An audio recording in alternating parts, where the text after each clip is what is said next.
Hello student, I hope you all are well today. In this session, we will learn about our geography chapter number 7 manufacturing industry. The topic is distribution of major industries such as cotton, textile industry. In our last few lectures, we will already learn about what is industrial disaster. उससे पहले भी हमने industrial region के बारे में भी देखा था, ठीक है, एंड इंडस्ट्रियल सिस्टम के बारे में भी देखा था. See this is the picture of iron and steel industry state wise. ठीक है, स्टेट वाइज कहाँ कितना प्रोडक्शन होता है उसके बारे में मेजरमेंट किया है मैंने भी. Iron and steel distribution of major industry में फर्स्ट पॉइंट है आयरन एंड स्टील इंडस्ट्रीज़, क्योंकि उसमें हमने ऑलरेडी आगे के जो टॉपिक है उसमें लाइक इंडस्ट्रियल सिस्टम है, तो इंडस्ट्रियल सिस्टम में मैंने पूरी आयरन एंड स्टील इंडस्ट्रीज़ की मैन्युफैक्चरिंग प्रोसेस बता दी थी, मेजर लोकेशंस बता दिए थे, तो इसमें ज़्यादा डिस्कशन हम लोग आगे नहीं करेंगे. सो यहाँ पे आयरन एंड स्टील इंडस्ट्रीज़ के बारे में आप लोग देखोगे, this is a state wise production. तो हमारे इंडिया में आयरन एंड स्टील इंडस्ट्री का प्रोडक्शन कितना होता है, तो 1,06,564,000 टन का प्रोडक्शन होता है. किसका प्रोडक्शन होता है? आयरन एंड स्टील इंडस्ट्री का. उसमें पब्लिक सेक्टर और प्राइवेट सेक्टर इंडस्ट्री से भी उसको बाइफरगेट किया है. पब्लिक सेक्टर इंडस्ट्रीज़ कितनी है? 21,496,000 टन्स. ठीक है, ये 1000 टन में डिस्ट्रीब्यूट किया है. और प्राइवेट सेक्टर इंडस्ट्री है 85,068. वो सब कुछ है प्राइवेट सेक्टर. पब्लिक सेक्टर और प्राइवेट सेक्टर में क्या है कि पब्लिक सेक्टर मीन्स जो पब्लिकली हो, जिसमें गवर्नमेंट की कुछ अथॉरिटी हो, राइट्स हो, उसके according to rules and regulation चलाती हो गवर्नमेंट, तो वो होती है पब्लिक सेक्टर. सेम मीन्स अगर हम प्राइवेट सेक्टर मीन्स खुद की कंपनी हो, ठीक है, जैसे Tata iron and steel industries है, तो ये सब कुछ क्या है? प्राइवेट सेक्टर है. मीन्स कोई उसकी ऑनरशिप जो है पब्लिकली नहीं है. पब्लिक सेक्टर कोई भी कंपनी हो ना, उसके पीछे लिमिटेड लगता है, जैसे हिंदुस्तान यूनिलीवर प्राइवेट लिमिटेड. ठीक है, हिंदुस्तान यूनिलीवर लिमिटेड, तो HUL हम लोग लिखते हैं. तो HUL को हम हिंदुस्तान यूनिलीवर लिमिटेड बोलते हैं, प्राइवेट लिमिटेड नहीं बोलते. पता है यूनिलीवर लिमिटेड क्यों? क्योंकि जो भी पब्लिक सेक्टर इंडस्ट्री है उसके पीछे लिमिटेड लिखते हैं. अगर किसी का प्राइवेट हो, जैसे रिलायंस ग्रुप ऑफ इंडस्ट्रीज़, ठीक है, तो उसमें भी हम लोग देखें तो कुछ कुछ इंडस्ट्रीज़ ऐसे होती है रिलायंस में. तो Reliance petrochemical industries private limited, तो वो लोग क्या है? प्राइवेट लिमिटेड लगाते हैं. क्यों? क्योंकि उसमें उसकी ऑनरशिप किसी प्राइवेट सेक्टर प्राइवेट कंपनी की होती है, प्राइवेट ऑनर की होती है, जिसमें आपको पता है अनिल अंबानी है, मुकेश अंबानी है, तो वो सब कुछ रिलायंस ग्रुप ऑफ इंडस्ट्री और जियो की ऑनर है. तो ये सारी बात हुई पब्लिक सेक्टर और प्राइवेट सेक्टर में. यहाँ पे आप लोग स्क्रीन के ऊपर देख सकते हो गुजरात, महाराष्ट्र, कर्नाटका, छत्तीसगढ़, उड़ीसा, वेस्ट बंगाल, झारखंड. तो ये सब कुछ क्या है कि जहाँ पे major iron and steel industry का लोकेशन है, ठीक है, स्टेट वाइज ये बात हुई है. तो यहाँ पे आयरन एंड स्टील इंडस्ट्री है और वहाँ पे कहाँ कितना प्रोडक्शन होता है, पर ये सारा जो प्रोडक्शन होता है ना वो 1000 टन में है. ठीक है, जैसे गुजरात में 8232, तो 1000 टन में उसका प्रोडक्शन होता है. तो ये सारा क्या हुआ? Steel industry, iron and steel industry. हमने आगे इंडस्ट्रियल सिस्टम ने देखा था कि जो according to world wise country wise find करें तो USA है, UK है, रशिया है, जापान, जर्मनी, इंडिया, तो वहाँ पे स्टील का, आयरन एंड स्टील का प्रोडक्शन सबसे ज़्यादा होता है. वैसे ही इंडिया में अगर आप देखो तो इंडिया में झारखंड है, वेस्ट बंगाल, उड़ीसा, छत्तीसगढ़, तो ये जहाँ पे है तो वहाँ पे main factories are located at Jamshedpur में सबसे बड़ी आयरन एंड स्टील इंडस्ट्रीज़ है. ठीक है, जमशेदपुर के अलावा Bokaro, Bhilai, Durgapur and Rourkela. So other important steel plants are also located in the Salem in Tamil Nadu, then after Visakhapatnam, Andhra Pradesh and Bhadravati in Karnataka. तो ये सारे भी लोकेशन है जहाँ पे major iron and steel industry, सबसे बड़ा मैन्युफैक्चरिंग इंडस्ट्रीज़ का प्लांट है. ठीक है, I hope you all are clear about this topic. Next topic is cotton textile industry. See, this is the map of India which represent the textile industry. इसमें cotton and textile industries जो है उसके बारे में बताया है। तो यहाँ पे आप लोकेशन है सिंबल, अलग सिंबल के थ्रू दिखाया गया है कि टेक्सटाइल इंडस्ट्री क्या है। जैसे कॉटन टेक्सटाइल इंडस्ट्रीज़ है, तो कॉटन टेक्सटाइल इंडस्ट्री में कोई ऐसी इंडस्ट्री है जैसे सिल्क इंडस्ट्री है, वुड, जूट, तो वो सब कुछ फैब्रिक ही है कॉटन के रिगार्डिंग। तो उसमें मेनली मेजर प्रोडक्शन कहाँ होता है, ये जो डेटा है। उसके बाद अगर न्यू डेटा आप लोग फाइंड करो तो अभी दिल्ली है, ठीक है, तो दिल्ली है, फिर वहाँ पे फरीदाबाद है, फिर उदयपुर है। तो वहाँ भी रिसेंटली 2-3 सालों में कॉटन टेक्सटाइल इंडस्ट्री का भी प्रोडक्शन स्टार्ट हुआ है। यहाँ पे वो फरीदाबाद मेंशन नहीं किया है, बट स्टिल आप लोगों को इतना पता होना चाहिए कि this is called the textile industry. कौन सी textile industry? Cotton and textile. Even आप यहाँ पे लोकेशन में देख सकते हो, जैसे गुजरात है तो गुजरात में मेजर कॉटन टेक्सटाइल इंडस्ट्री है जिसमें सबसे ज़्यादा प्रोडक्शन होता है, सबसे ज़्यादा कॉटन का प्रोडक्शन गुजरात में होता है। तो गुजरात में कहाँ होता है? तो अहमदाबाद है, राजकोट है, जामनगर है, सूरत है, वडोदरा है, तो वहाँ पे टेक्सटाइल इंडस्ट्री ज़्यादा है। इवन गुजरात जो है वो सबसे फेमस है अपने कॉटन टेक्सटाइल इंडस्ट्री के लिए।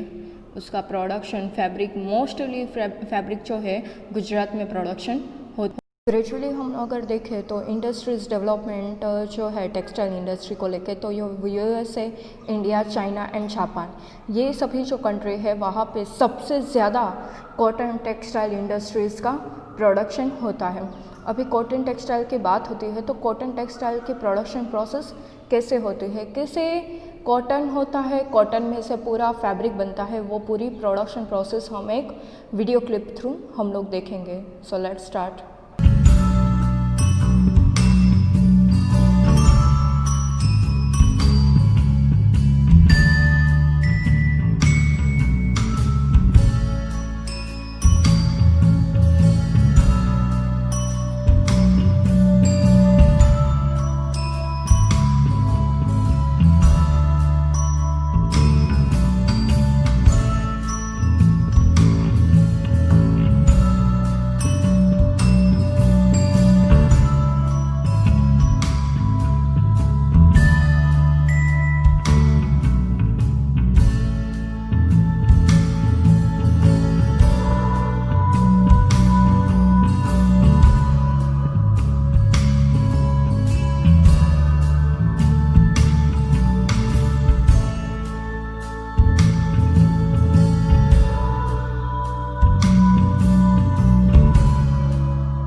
सो this is the main manufacturing process of cotton textile industry. आप लोगों ने देखा कि कहाँ से कॉटन आता है, कहाँ से उसकी स्पिनिंग प्रोसेस होती है, वीविंग प्रोसेस होती है, और उसको पूरे कॉटन को एक यार्ड में कन्वर्ट करके उसके ऊपर फिनिश गुड्स तक उन लोगों को पहुंचाने के लिए वो यार्न में से कैसे फैब्रिक बनता है, फैब्रिक बनने के बाद कहाँ मटेरियल बनता है और कैसे मटेरियल बन के रेडी होता है, उस पर लेबलिंग होता है। तो ये सारी प्रोसेस इसमें हम लोगों ने देख ली। In India, cotton textile industry flourished even before the British rules, and Indian handlooms cloth like calico of Calicut, muslin of Dhaka, chins of Muslipatanam and Gaul brought cotton of Surat। तो ये सारे ऐसे city wise नाम हैं कि जहाँ का fabric सबसे फेमस है पूरे वर्ल्ड में, ठीक है। सो however mechanized textile mills coming in Britain, Indian cotton industry could not face the competition and surface a setback. In 1854, the first modern textile mill was set up in Mumbai. First cotton textile mill जो है modern textile industry, ठीक है, कहाँ पे location है उसका? मुंबई में। मुंबई कहाँ पे है सिचुएटेड? महाराष्ट्र में, और महाराष्ट्र इंडिया में आया है। तो ये 1854 में स्टार्ट हुआ था। Favorable factors like warm and moist climate, available of raw materials, then cheap labor and power, and a huge market helped in establishing the industry in this region। क्योंकि वहाँ मुंबई का जो क्लाइमेट है वहाँ पे इजीली रॉ मटेरियल भी available है, even man power जो होता है, वर्कर्स जो है, चीप लेबर मीन्स सैलरी भी उसकी कम हो और वर्क भी अच्छा करे, तो ये सब कुछ वहाँ पे मिल जाता था। So this is very helpful to establishing the industry on that region. So now Mumbai is known as the cottonopolis of India, while Ahmedabad is known as the Manchester of India, ठीक है। अहमदाबाद जो है वो मैनचेस्टर ऑफ इंडिया, क्योंकि सबसे ज़्यादा production Ahmedabad में होता है। Today, the industry has spread to the various other parts of India like Kanpur, Ahmedabad, Surat, Coimbatore, Ludhiana and Panipat। सो यहाँ पे हमारे जो 2 पॉइंट है, मेन पॉइंट, जैसे डिस्ट्रीब्यूशन ऑफ मेजर इंडस्ट्री, उसमें iron and steel industry and cotton textile industries, तो ये दोनों के बारे में हम लोगों ने देखा। I hope you all are understood with the help of this clip. आपको पता ही होगा आयरन एंड स्टील इंडस्ट्री के मैन्युफैक्चरिंग प्रोसेस, मैंने बोल दिया था आगे भी कि वो क्लिप हम लोगों ने लर्न की थी इंडस्ट्रियल सिस्टम में, और आज हम लोगों ने कॉटन टेक्सटाइल इंडस्ट्रीज़ की इंडस्ट्रियल सिस्टम कैसे होती है वो भी लर्न कर ली। Thank you so much and have a nice day.